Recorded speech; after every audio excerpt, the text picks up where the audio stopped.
اگر کبھی گناہ ہو جائے تو فوری نیکی کی طرف پلٹ جائیے. اللہ رب العالمین لا تقنطوا من رحمت اللہ کی رحمت سے مایوس ہونے کی ضرورت نہیں ہے. بندہ تو گناہ کرا فوری آ جا, میرے راستے تیرے لیے کھلے ہیں, توبہ کر لے, معافی مانگ لے, جھک جا میرے سامنے, میں تجھے معاف کر دوں. اگر ہمارے دماغ میں خیالات آتے ہیں نماز پڑھتے وقت تو سمجھ جاؤ آپ نے نماز کو قائم نہیں کیا, آپ نے نماز کو سمجھا ہی نہیں. اگر آپ سورۃ الفاتحہ پڑھتے اس کا ترجمہ نہیں معلوم تو کیا آپ کو خیالات نہیں آئیں گے؟ ضرور آئیں گے. باڈی تو پریزنٹ ہے لیکن مائنڈ پورا ایبسنٹ ہے. تو اللہ ایسی نمازیں قبول کرے گا کیونکہ اللہ تعالیٰ تو پوری حالت کو ہماری جانتا ہے, ہماری ظاہر اور ہماری باطن دونوں کو جانتا ہے اللہ رب العالمین. تو سوچو آج ہم کیا سمجھتے ہیں؟ قرآن کو سمجھنا, آیات کو سمجھنا کس کا کام سمجھتے ہیں ہم؟ یہ مدرسے میں پڑھنے والے بچیاں ان کا کام سمجھتے ہیں, عالم عالمات ہے نا, مولانا مفتیاں. کیوں خالی ان کو مومن بننا ہے, ہمارے کو نہیں بننا؟ مجھے بتائیے ہم قرآن کو سمجھیں گے نہیں تو قرآن ہمارے سامنے کتنے ہی مرتبہ پڑھا جائے کہ ہمارا ایمان بڑھے گا؟ سوال ہی پیدا نہیں ہوتا. کوئی ایسی لینگویج جو آپ کو سمجھ میں نہ آتی ہو وہ آپ کے سامنے بیان کی جائے اور آپ کو سمجھ نہ آئے تو کوئی کیفیت آپ کے اوپر طاری ہوگی؟ ہاں نہیں ہو سکتی جب تک آپ اس کو نہ سمجھیں. آج ہمارے دلوں جو کالے ہیں, آج ہمارے دل گناہوں میں جو پڑے ہوئے ہیں, جو ہمارا ایمان کمزور, اتنا کمزور کہ شیطان کا ایک دھکا لگ جائے تو ہم جہنم میں چلے جائے, اللہ حفاظت کرے, اتنا کمزور ہمارا ایمان ہو چکا. تو اس کی وجہ کیا ہے؟ ہم نے قرآن کو نہیں سمجھا. مومن تو وہ ہوتے ہیں جب ان کے سامنے آیت تلاوت کی جاتی ہے تو ان کے ایمان بڑھ جاتے ہیں. جس کو عربی نہیں آتی, جس نے قرآن کو سمجھنے کی کوشش ہی نہیں کی, آج ہمارا مدعا صرف یہ بن گیا قرآن پڑھنے آ گیا تو بس. اللہ نے کیا کہا یہاں پر؟ قرآن پڑھنے والوں کے ایمان بڑھتے ہیں. جس کے سامنے قرآن پڑھا جاتا ہے وہ ان لوگوں کے ایمان بڑھ جاتے ہیں. یعنی اگر میں آپ کے سامنے قرآن پڑھ رہی ہوں تو اگر آپ کو قرآن سمجھ میں نہ آئے تو ایمان بڑھے گا؟ تو مجھے بتائیے کتنے بار ہم نے قرآن کو سمجھنے کی کوشش کی؟ پڑھنا تو ہے بھائی, وہ تو حق ہے, صحیح پڑھنا, تجوید کے ساتھ پڑھنا, پورے قاعدوں کے ساتھ, پورے صفات کے ساتھ, تمام کی تمام چیزوں کے ساتھ پڑھنا لازم ہے. لیکن سمجھنا کیا یہ لازم نہیں ہے؟ اگر سمجھیں گے نہیں تو ایمان کیسے بڑھے گا؟ کیسے جنت کے بارے میں معلوم ہوگا؟ کیسے جہنم کے بارے میں معلوم ہوگا؟ یہ ہم پر حق ہے, اس بات کو یاد رکھ لیجئے, حق ہے ہم پر. جب ان کے سامنے آیت تلاوت کی جاتی تو ان کے ایمان بڑھ جاتے. یعنی اگر وہ فرض پڑھنے والے ہوتے تو سنت بھی شروع کر دیتے, سنت پڑھنے والے ہوتے تو وہ نفل بھی شروع کر دیتے. یعنی اب وہ نیکی کے کاموں میں اپنے آپ کو اور بڑھا دیتے ہیں.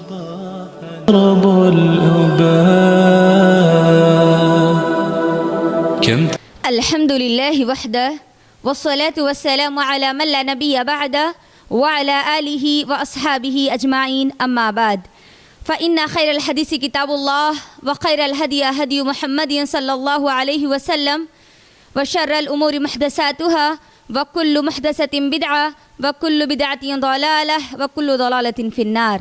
فأعوذ بالله من الشيطان الرجيم. بسم الله الرحمن الرحيم. إنما المؤمنون الذين إذا ذكر الله وجلت قلوبهم وإذا تليت عليهم آياته زادتهم إيمانا وعلى ربهم يتوكلون الذين يقيمون الصلاة ومما رزقناهم ينفقون أولئك هم المؤمنون حقا لهم درجات عند ربهم ومغفرة ورزق كريم. رب اشرح لي صدری ویسر لی امری واحلل عقدۃ من لسانی یفقہوا قولی. میں آپ تمام کا آج کے ہمارے اس درس میں اسلامی طریقے سے استقبال کرتی ہوں. السلام علیکم ورحمۃ اللہ وبرکاتہ.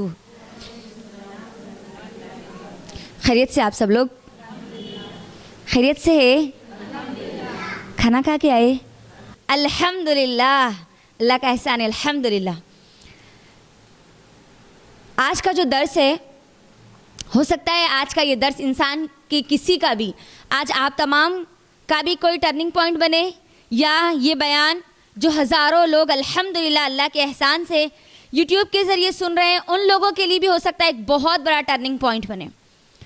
میں سب سے پہلے اللہ رب العالمین کا شکر ادا کرتی ہوں کہ الحمدللہ الحمدللہ الحمدللہ رب العالمین، اللہ کا بہت بڑا احسان ہے ہم تمام انسانیت پر کہ اللہ نے مجھ کو اور آپ کو سب سے پہلی چیز انسان بنایا، اور جب انسان بنایا تو یوں ہی چھوڑ نہیں دیا، بلکہ میری اور آپ کی رہنمائی کے لیے ایک کے بعد ایک انبیاء کو بھیجا۔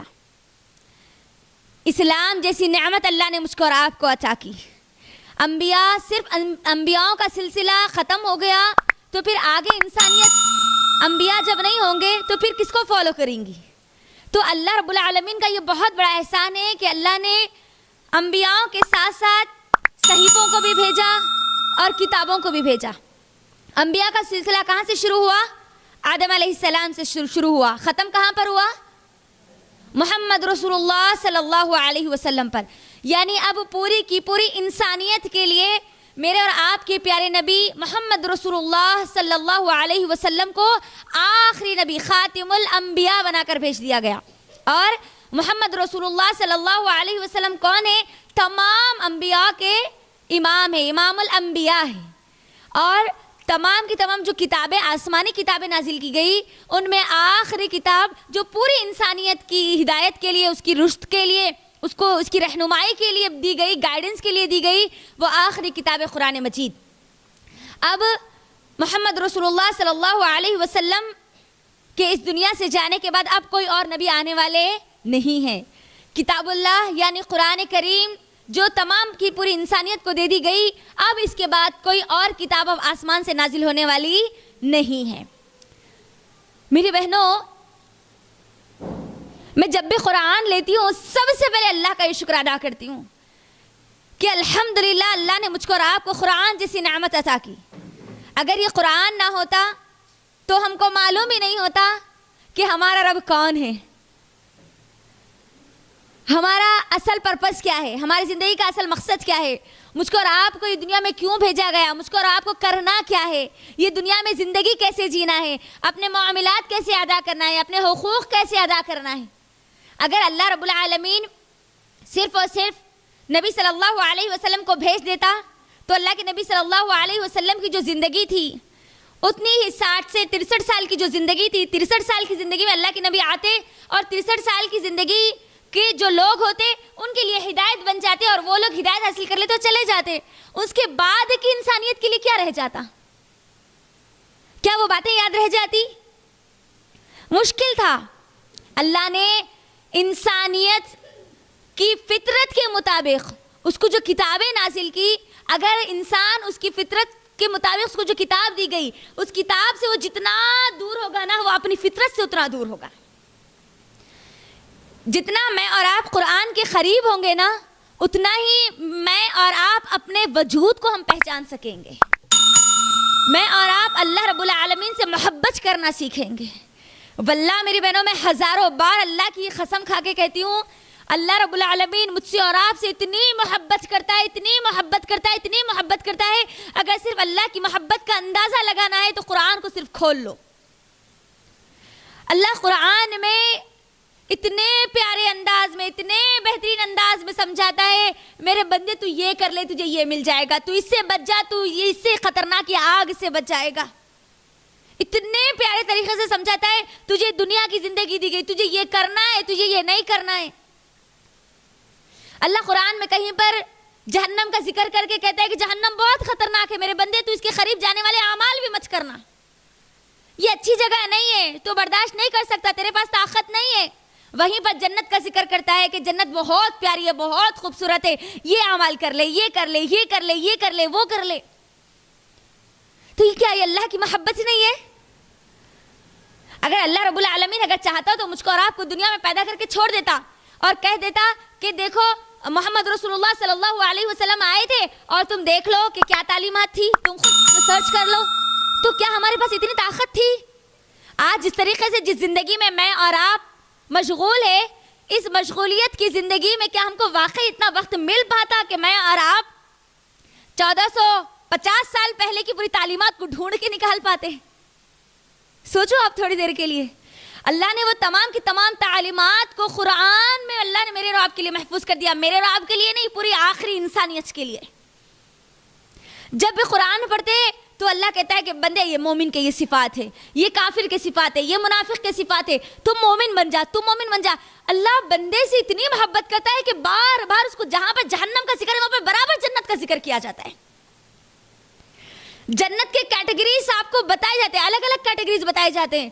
یہ جنت, پہلے یہ جنتی کو یہ ملے گا, فرسٹ درجے کے یہ جنتی ہوں گے, سیکنڈ درجے کے یہ جنتی ہوں گے. اللہ ایک ایک چیز کو کھول کھول کے کیوں بتا رہا ہے؟ بولیے. یعنی ایک میں آپ کو ایگزامپل دیتی ہوں.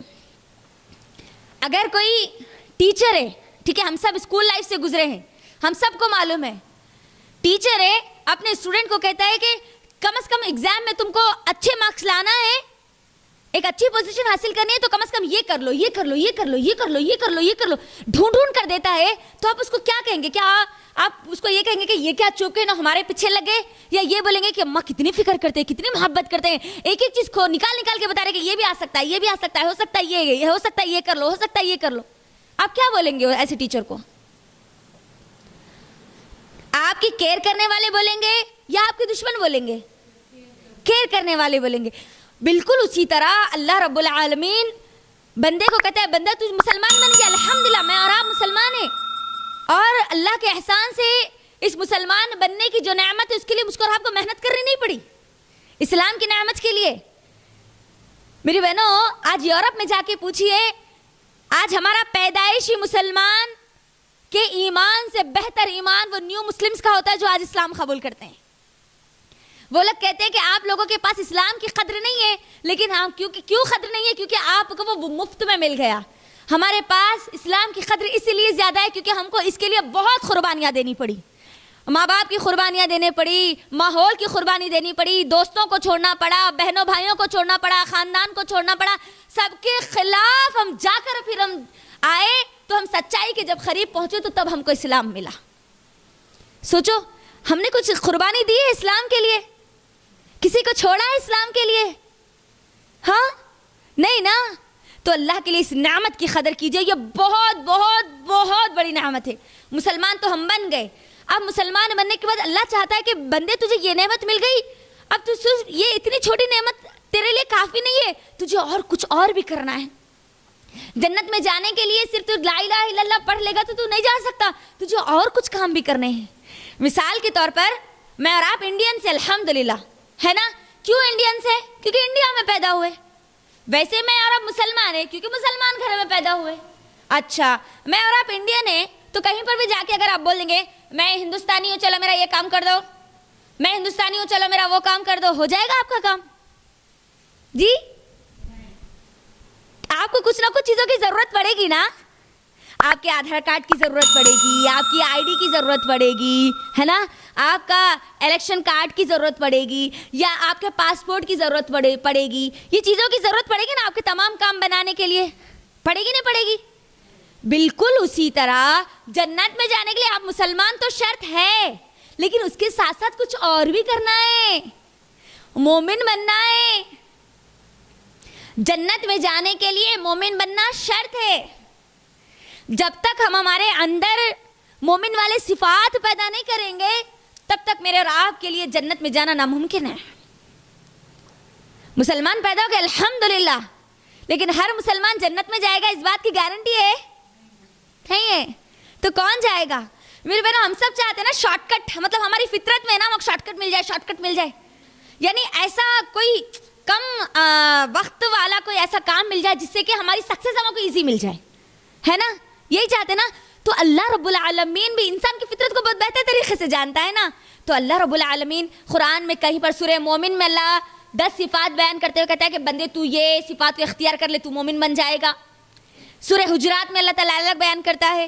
آج جو میں پورا میرا لیکچر میں نے تیار کیا ہے وہ صرف اور صرف سورہ انفال کی آیت نمبر 2, 3, 4, یہ 3 آیتیں ہیں میری بہنوں جو جنتیوں کے صفات اس کے اندر بیان کیے گئے. مومن, سچا مومن کون ہے, اس کے صفات بیان کیے گئے. تو اللہ تعالیٰ جگہ جگہ پر بتاتا ہے کہ بندے یہ کر لو, کم از کم یہ کر لے, کم از کم یہ کر لے, کم از کم یہ کر لے, تو پاس تو ہو جائے گا, تجھے جنت تو مل جائے گی, تو سکون میں تو رہے گا. کہ یہ اللہ کی محبت نہیں ہے؟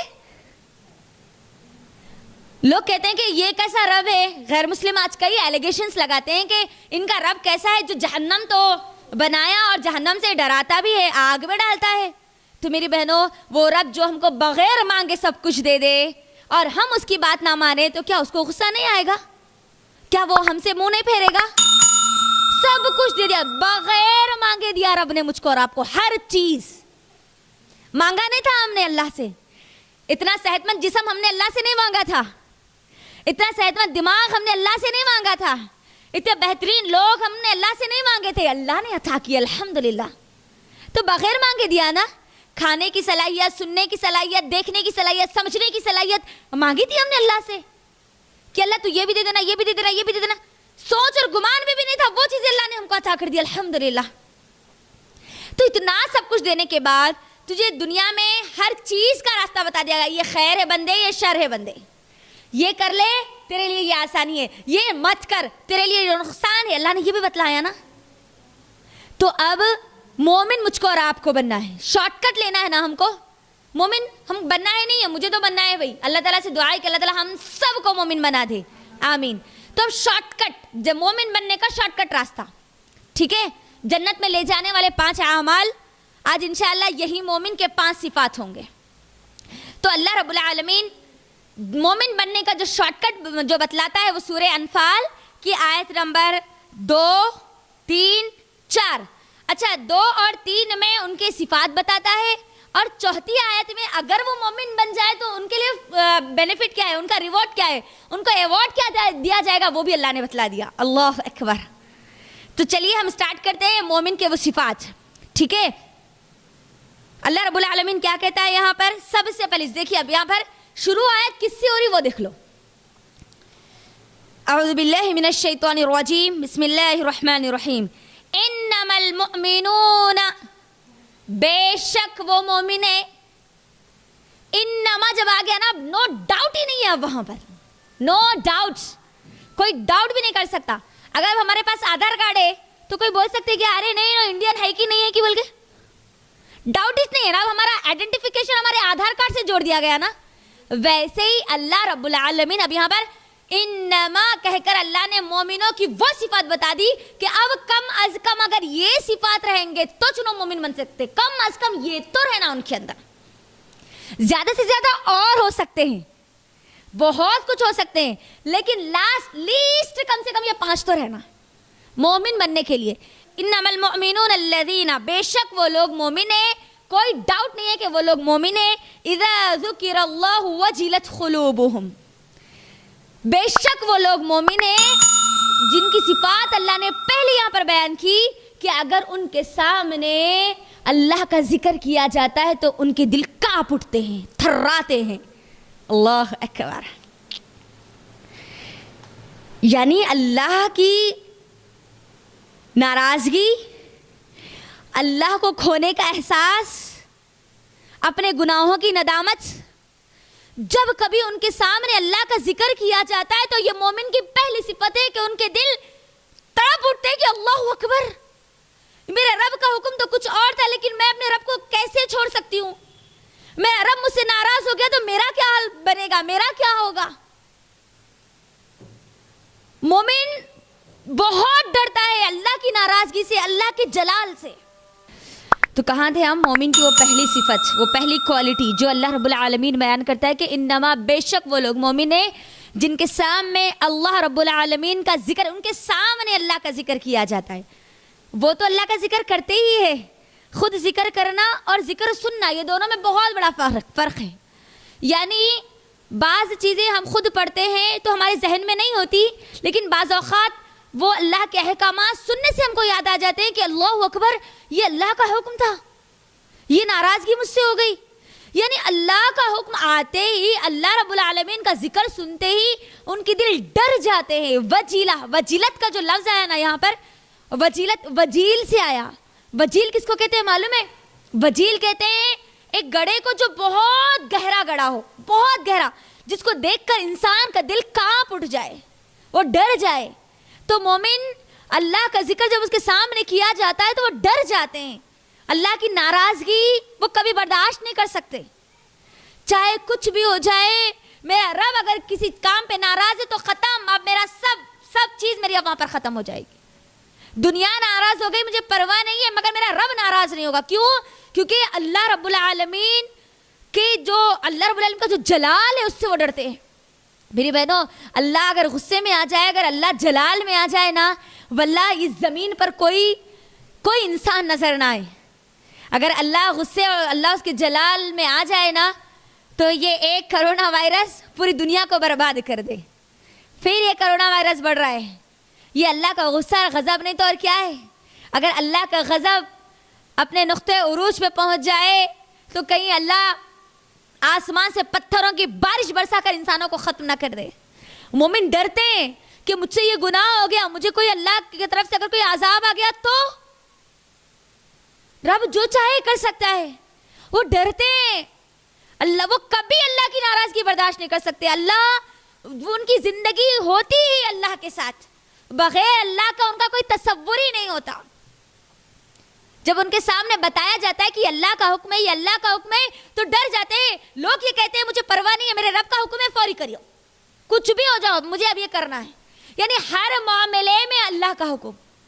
آج ہمارے پاس بولیے مجھے, کیا یہ ہے ہمارا معاملہ؟ اللہ کا ذکر ہمارے سامنے کیا جاتا ہے, اللہ کے احکامات بتائے جاتے ہیں, معاملات میں بتائے جاتے ہیں, ہمارے پاس رشتہ داریوں میں اللہ کا حکم بتایا جاتا ہے, تو کتنے لوگوں کے دل کانپ اٹھتے ہیں کہ یہ میرا رب کا حکم ہے. حقوق العباد میں ہم کتنے لوگوں کے حق مار دیتے ہیں. بھائی آج بہنوں کا حق مار رہے ہیں, ماں باپ اپنی اولاد کا حق مار رہے ہیں. ایک بھائی دوسرے بھائی کا حق مار رہا ہے. جو مومن ہوتے ہیں نا, وہ دنیا کی فکر نہیں کرتے, بلکہ ان کو اللہ کی فکر ہوتی ہے. آج ہم نامی مسلمان بن گئے, نامی مسلمان. اسی لیے علامہ اقبال کہا کرتے تھے, زبان سے کہہ دیا لا الہ الا اللہ تو کیا حاصل, زبان اور نگاہ مسلمان نہیں تو کچھ بھی نہیں. آپ کی نہ زبان مسلمان ہے, نہ آپ کی نگاہ مسلمان ہے, تو آپ کا یہ خالی نام مسلمان رکھ لینے سے کوئی فائدہ نہیں ہے.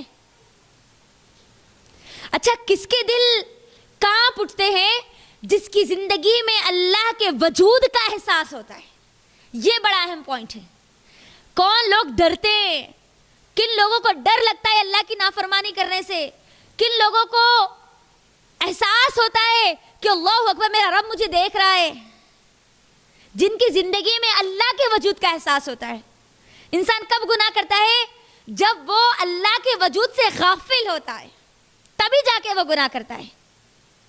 چاہے وہ کوئی بھی گناہ ہو, چاہے وہ چھوٹا گناہ ہو, چاہے وہ بڑا گناہ ہو.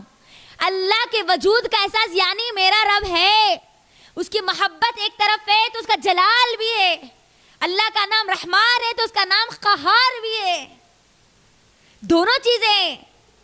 آج ہم مسلمان ہیں نا, تو ہمارا حال کیا بن گیا؟ ہاں اللہ رحمان اور رحیم ہے نا, کتنے بھی گناہ کر لو, کچھ بھی کر لو, اللہ معاف کر کے کیسا بھی جنت میں ڈال دیتا. اللہ کا نام قہار نہیں ہے. ہاں, غضب والا, غصے والا. اگر اللہ غصے میں آ جائے تو حال ہمارا سوچ لیجیے کیا ہوگا. اتنی نافرمانیاں کرنے کے بعد بھی ہمارے دل نہیں کانپتے.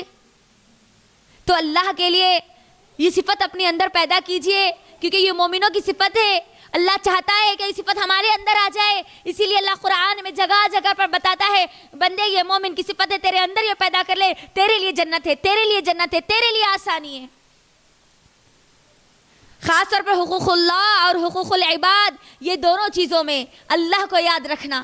کبھی اپنی زندگی کو اللہ سے مائنس مت کرنا, ورنہ وہ زندگی بیکار, جانوروں سے بدتر وہ زندگی ہوگی. ہر معاملے میں اللہ, لوگ نہیں, لوگ آئیں گے, کھائیں گے, پیئیں گے, چلے جائیں گے, میرا اور آپ کا رب ہمیشہ میرے اور آپ کے ساتھ رہے گا. اسی لیے اللہ کا اگر آ گیا, وہاں پر اللہ کا حکم آ گیا تو ختم. میں کون, آپ کون, سب پوری دنیا گئی کونے میں, میرا رب کا حکم آ گیا, ختم.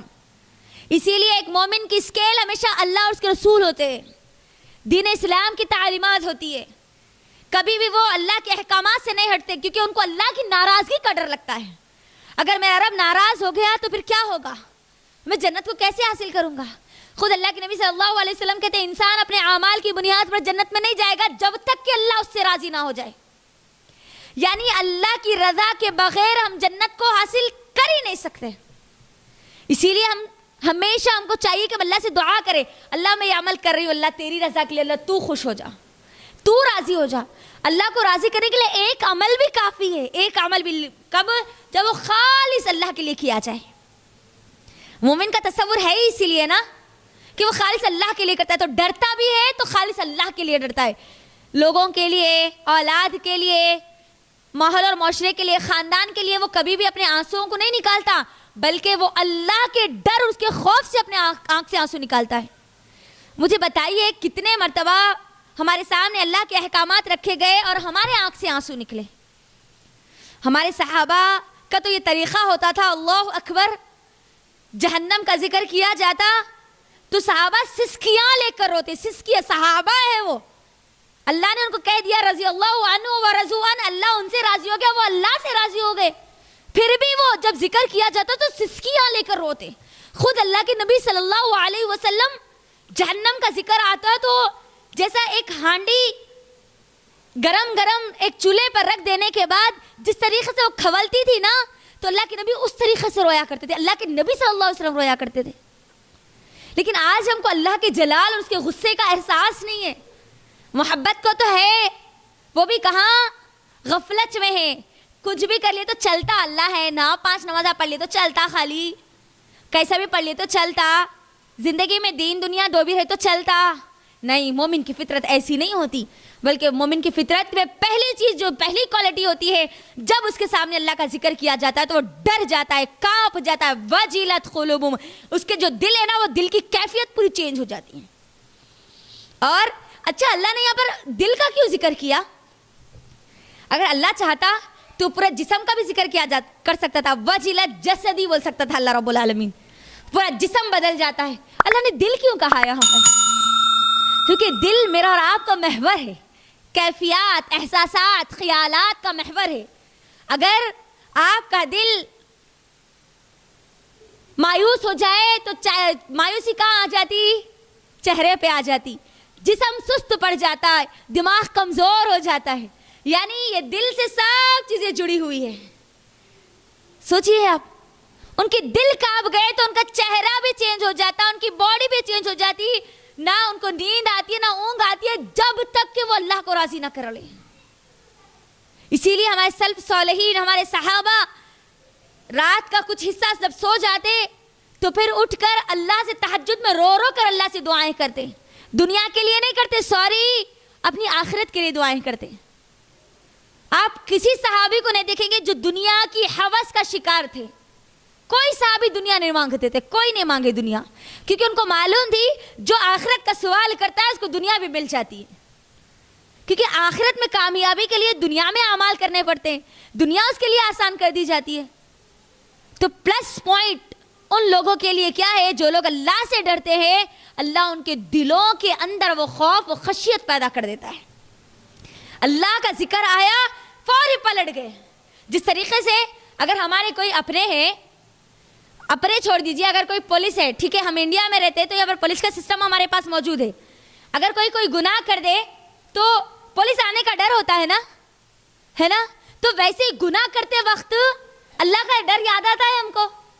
جھوٹ بولتے وقت, غیبت کرتے وقت, کوئی غلط کام کرتے وقت. سوچو, یعنی آج ہمارے پاس, ہم مسلمان تو ہیں لیکن ایک پولیس کا جو ڈر ہے وہ ڈر بھی آج ہمارے پاس اللہ کا ڈر نہیں ہے, وہ لیول پہ بھی نہیں ہے. تو مومن کیسے بنیں گے؟ مومن تو ایک خالی ان کے سامنے ذکر کیا جاتا ہے یہ اللہ کا حکم ہے تو ڈر جاتے, ان کے دل کانپ جاتے. یہ پہلی صفت تھی. دوسری صفت اللہ رب العالمین, دوسری کوالٹی مومن کی یہاں پر بیان کرتا ہے, وَإِذَا تُلِيَتْ عَلَيْهِمْ آيَاتُهُ زَادَتْهُمْ إِيمَانًا. جب ان کے سامنے قرآن کی آیتیں تلاوت کی جاتی ہے تو ان کا ایمان بڑھ جاتا ہے. یہ دوسری کوالٹی کیا ہے؟ بولیے مجھے دوسری کوالٹی. جب ان کے سامنے آیتیں پڑھی جاتی ہے, قرآن کی آیتیں تلاوت کی جاتی ہے, خود نہیں کرتے, ان کے سامنے جب کی جاتی ہے تو ہوتا کیا ہے؟ ان کے ایمان زادتہم ایمانا، اللہ رب العالمین ان کے ایمان کو بڑھا دیتا ہے، بڑھ جاتے ان کے ایمان۔ پہلی چیز تو یہ پتا چلی کہ ایمان بڑھتا بھی ہے اور گھٹتا بھی ہے۔ دوسری چیز یہ معلوم ہوئی کہ مومن جو ہوتا ہے نا قرآن کو سمجھنے والا ہوتا ہے، اور جب سمجھنے والا ہی نہیں ہوتا تو اس کا ایمان کیسے بڑھے گا؟ بولیے، آج ہم کیا سمجھتے ہیں؟ قرآن کو سمجھنا، آیات کو سمجھنا، کس کا کام سمجھتے ہیں ہم؟ یہ مدرسے میں پڑھنے والے بچیاں ان کا کام سمجھتے ہیں، عالم عالمات ہے نا، مولانا مفتیاں، کیوں خالی ان کو مومن بننا ہے، ہمارے کو نہیں بننا؟ مجھے بتائیے، ہم قرآن کو سمجھیں گے نہیں تو قرآن ہمارے سامنے کتنے ہی مرتبہ پڑھا جائے کہ ہمارا ایمان بڑھے گا؟ سوال ہی پیدا نہیں ہوتا۔ کوئی ایسی لینگویج جو آپ کو سمجھ میں نہ آتی ہو وہ آپ کے سامنے بیان کی جائے اور آپ کو سمجھ نہ آئے تو کوئی کیفیت آپ کے اوپر طاری ہوگی؟ ہاں، نہیں ہو سکتی جب تک آپ اس کو نہ سمجھیں۔ آج ہمارے دلوں جو کالے ہیں، آج ہمارے دل گناہوں میں جو پڑے ہوئے ہیں، جو ہمارا ایمان کمزور، اتنا کمزور کہ شیطان کا ایک دھکا لگ جائے تو ہم جہنم میں چلے جائے، اللہ حفاظت کرے، اتنا کمزور ہمارا ایمان ہو چکا۔ تو اس کی وجہ کیا ہے؟ ہم نے قرآن کو نہیں سمجھا۔ مومن تو وہ ہوتے ہیں جب ان کے سامنے آیت تلاوت کی جاتی ہے تو ان کے ایمان بڑھ جاتے ہیں، وہ اطیع اللہ اور اطیع رسول میں اور آگے بڑھ جاتے ہیں۔ اچھا یہ میرا رب کا یہ حکم ہے، اچھا قرآن میں اللہ یہ کہتا ہے، اچھا قرآن میں اللہ یہ کہتا ہے، اچھا اللہ کا یہ احکامات ہے، اچھا اللہ کی یہ شریعت ہے۔ کس کو سمجھ میں آئے گی؟ جو سمجھے گا اس کو نا، جس کو عربی نہیں آتی، جس نے قرآن کو سمجھنے کی کوشش ہی نہیں کی۔ آج ہمارا مدعا صرف یہ بن گیا قرآن پڑھنے آ گیا تو بس۔ اللہ نے کیا کہا یہاں پر؟ قرآن پڑھنے والوں کے ایمان بڑھتے ہیں، جس کے سامنے قرآن پڑھا جاتا ہے وہ ان لوگوں کے ایمان بڑھ جاتے ہیں۔ یعنی اگر میں آپ کے سامنے قرآن پڑھ رہی ہوں تو اگر آپ کو قرآن سمجھ میں نہ آئے تو ایمان بڑھے گا؟ تو مجھے بتائیے کتنے بار ہم نے قرآن کو سمجھنے کی کوشش کی؟ پڑھنا تو ہے بھائی، وہ تو حق ہے، صحیح پڑھنا، تجوید کے ساتھ پڑھنا، پورے قاعدوں کے ساتھ، پورے صفات کے ساتھ، تمام کی تمام چیزوں کے ساتھ پڑھنا لازم ہے، لیکن سمجھنا کیا یہ لازم نہیں ہے؟ اگر سمجھیں گے نہیں تو ایمان کیسے بڑھے گا؟ کیسے جنت کے بارے میں معلوم ہوگا؟ کیسے جہنم کے بارے میں معلوم ہوگا؟ یہ ہم پر حق ہے، اس بات کو یاد رکھ لیجئے، حق ہے ہم پر۔ جب ان کے سامنے آیت تلاوت کی جاتی تو ان کے ایمان بڑھ جاتے، یعنی اگر وہ فرض پڑھنے والے ہوتے تو سنت بھی شروع کر دیتے، سنت پڑھنے والے ہوتے تو وہ نفل بھی شروع کر دیتے، یعنی اب وہ نیکی کے کاموں میں اپنے آپ کو اور بڑھا دیتے ہیں۔ سوچیے آپ، دین کی مجلسوں میں ہوتے ہیں تو ان کا ایمان بڑھ جاتا ہے، دنیا کی مجلسوں میں ہوتے ہیں تو ان کا ایمان گھٹ جاتا ہے۔ آج ہمارا یہ معاملہ ہے نہیں ہے؟ بولیے، اچھا یہ کیفیت کہاں پر ہو رہی؟ مجھے بولیے، ایمان کہاں پر بڑھتا؟ جسم میں، دماغ میں یا دل میں؟ جی دل میں۔ پہلی صفت بھی کہاں سے جڑی ہوئی تھی؟ ان کے دل کہاں پٹتے ہیں۔ ایمان کا محور بھی کیا ہے؟ دل ہے۔ یعنی اب یہ مومن کی پہلے جو 3 صفات ہے نا، 2 صفات تو میں نے آپ کے درمیان رکھا، 3 جو صفات ہے نا وہ مومن کی اندرونی کیفیت ہے، یعنی اس کی دل کی کیفیت کیسی ہوتی ہے اللہ تعالیٰ وہ بتا دے رہے۔ اس کا دل کہاں پڑتا ہے جب اللہ کا ذکر اس کے سامنے کیا جاتا ہے، جب اس کے سامنے قرآن کی آیتیں تلاوت کی جاتی ہے تو اس کا ایمان بڑھ جاتا ہے، وہ نیکی اور خیر کے کاموں میں اور آگے نکل جاتا ہے۔ آج آپ دیکھیے، اگر ہم کسی گناہ کی اگر محفل اور مجلس میں ہوتے ہیں نا تو وہاں پر کیا ہمارا ایمان بڑھتا ہے؟ اپنے دلوں پہ ہاتھ رکھ کر مجھے بتائیے، کیا وہاں پر کوئی اپنی موت کو کم از کم یاد کرنے والا ہوتا ہے؟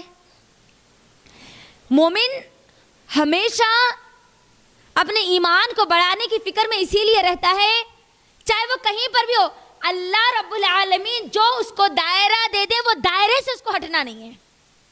اللہ آپ کو جو دائرہ دے دیا، معاملات کا دائرہ دیا، اس دائرے میں وہ رہتا ہے کہ الحمدللہ میں اپنے رب کی کوئی نافرمانی نہیں کر رہا ہوں، اگر اس وقت میری موت آ گئی الحمدللہ میرا رب مجھ سے راضی ہوگا انشاءاللہ۔ سوچو آپ، ہر وقت اس کے سامنے کوئی آیت آئی تو بس اب اس کا ایمان اور بڑھ گیا, الحمدللہ میرے رب کا یہ حکم تھا, میں نے یہ کیا, الحمدللہ میں اور آگے بڑھوں گی اور آگے بڑھوں گی اور آگے بڑھوں گی. علم کا معاملہ بھی یہی رہتا, عمل کا معاملہ بھی یہی رہتا. ایک مرتبہ وہ نماز پڑھتا ہے, نمازیوں کی خوشخبریاں سنتا ہے, تو دوسری مرتبہ نماز میں اور خشوع اور خضوع پیدا ہو جاتا ہے. لیکن آج ہمارے پاس ویسا نہیں ہے. دنیا کے معاملے میں ہم پختہ ہوتے, دین کے معاملے میں ہم پورے ڈھیلے پڑ جاتے ہیں. جبکہ یہاں پر کیا بول رہے اللہ رب العالمین, مومن کیسا ہوتا ہے؟ جب اس کے سامنے قرآن کی آیتیں تلاوت کی جاتی ہے, اللہ کے احکامات بتائے جاتے ہیں, تو فوری کہتا ہے اطیعوا اللہ و اطیعوا الرسول. بس اللہ نے کہا تو مجھے کرنا ہے بھائی, اب اور کرنا ہے, اور زیادہ بڑھنا ہے مجھے آگے. 2 روزے رہتی تھی, اب میں صرف پیر اور جمعرات کے یہ نفلی روزے نہیں رہوں گی, اب اس کے ساتھ ساتھ ایام بیت کے بھی میں روزے رہوں گی. اپنے ایمان کو اور بڑھاتا ہے اور بڑھاتا ہے اور بڑھاتا ہے. تو یاد رکھو, نیکی اور خیر کے کام کرنے سے ایمان بڑھتا ہے, گناہ اور معصیت کے کاموں کی وجہ سے ایمان گھٹتا ہے. اور جب ایمان گھٹتا ہے تو ہماری حیا چلی جاتی ہے, اور جب حیا چلی جاتی ہے تو انسان کیا کرتا ہے کیا نہیں کرتا, اس کا دل اب اس کو یہ احساس اس کے اندر پیدا نہیں کرتا. اسی لیے صحیح مسلم کی حدیث ہے نا, اللہ کے نبی صلی اللہ علیہ وسلم کہتے ہیں جب بندہ کوئی گناہ کرتا ہے تو کیا ہوتا ہے, ایک کالا نقطہ اس کے دل پہ لگ جاتا ہے. اور جب وہ گناہ کرتے رہتا ہے تو ایک ایک کر کے وہ نقطے لگتے جاتے ہیں, اور آگ ہوتے ہوتے ہوتے وہ پورا دل اس کا کالا ہو جاتا ہے, پورا کالا سیاہ. اور پھر وہ کالے دلوں کو اللہ رب العالمین کیا کرتا ہے, مہر لگا دیتا ہے. لیکن بندہ اگر کوئی گناہ کرے, فوری نیکی کی طرف پلٹ جائے, تو اللہ رب العالمین اس نیکی کی وجہ سے اس کے وہ گناہ کو دھو دیتے ہیں. ہمارا حال کیا ہو گیا آج؟ ہم نیکی کرنا بہت بڑا احسان سمجھتے ہیں, گناہ ہمارے لیے آسان ہو گیا, جھوٹ بولنا بہت آسان ہو گیا. ہمارے سامنے ہم کو معلوم ہے, اللہ رب العالمین قرآن میں کہتا ہے کہ جھوٹ بولنے والے منافقین ہیں, غیبت کرنے والے جہنمی ہیں, معاملات کے اندر لوگوں کا حق ادا نہیں کرنے والے لوگ اللہ کے نافرمان لوگ ہیں, ہم کو معلوم ہے. لیکن اس کے باوجود بھی کیا ہمارے ایمان بڑھتے ہیں؟ ہاں, ایمان, اللہ رب العالمین کا ذکر آ گیا, کوئی احساس ہی نہیں ہے تو سمجھ جاؤ ہمارے دل مڑتا ہے, مڑتا. جس گھر میں اسی لیے کہا جاتا ہے, صحیح حدیث ہے, جس گھر میں قرآن پڑھا جاتا ہے وہ گھر زندہ ہے, اور جس گھر میں قرآن نہیں پڑھا جاتا نا وہ گھر قبرستان ہے, قبرستان. اور قبرستان میں قرآن نہیں پڑھا جاتا, منع ہے قبرستان میں قرآن پڑھنا. جو سمجھتے ہیں نا وہ گھر میں اپنے قرآن پڑھ کے اپنے گھر کو زندہ رکھتے ہیں, وہ دل زندہ ہے جو قرآن کو پڑھتے ہیں, اللہ کا ذکر کرتے ہیں. آج دیکھ لیجئے, جس کا دل کالا ہو جاتا ہے نا, نہ اس کو اللہ کے جلال کا احساس ہوتا ہے, نہ اس کا ایمان بڑھتا ہے, نہ وہ نیکی اور خیر کے بارے میں خیال بھی اس کو آتا ہے.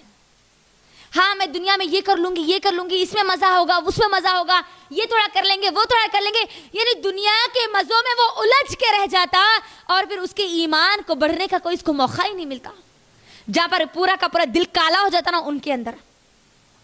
اسی لیے آپ دیکھیے ہمارے جو صحابہ تھے نا, ان کے دل بہت نرم تھے. اللہ اکبر.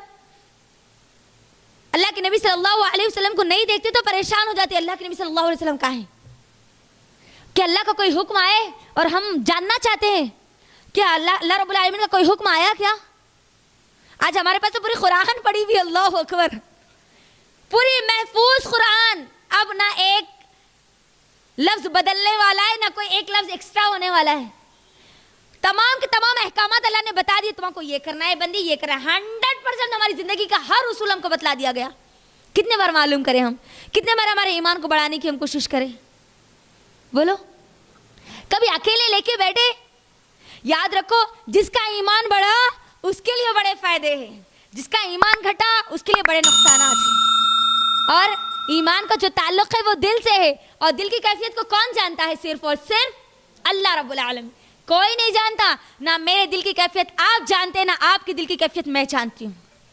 ہاں ظاہری کچھ چیزیں ہو جاتی ہے, اگر ان کے سامنے کبھی اللہ کی کوئی نافرمانی کی جاتی ہے تو وہ ڈر جاتے ہیں. وہ ان کے جسم سے ظاہری کچھ نہ کچھ ظاہر ضرور ہوتا ہے, لیکن جو دل ہے نا وہ کبھی سکون میں نہیں رہتا.